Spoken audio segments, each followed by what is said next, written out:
I wouldn't put too much stock in the Kyle Pitts trade rumors. I'm Aaron Freeman with Locked On Falcons. Jordan Schultz, an NFL insider and Starbucks sparring partner, reports that multiple teams have reached out to the Falcons about the availability of tight end Kyle Pitts via trade.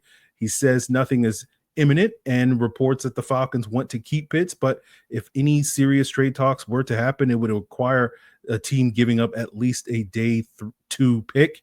And this isn't news to Locked On Falcons listeners, since we had many conversations about this very subject 3-4 months ago on the podcast, indicating that the Falcons would ideally want a 3rd-round pick for Kyle Pitts, and if they could get that offer, it would be worthwhile moving him.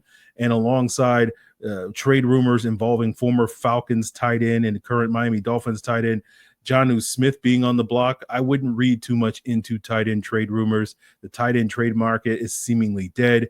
Once upon a time, we were optimistic about the Falcons getting a lucrative offer for Pitts, but that kind of got killed as other veteran options became available, like the Raiders tight end Michael Mayer, Eagles tight end Dallas Goedert. So if the Falcons are going to move Pitts, it might happen ahead of November's trade deadline once the dust settles on the regular season from the first few months and teams can assess if they want to go in on a rental of the talented pass catcher like Kyle Pitts in a contract year.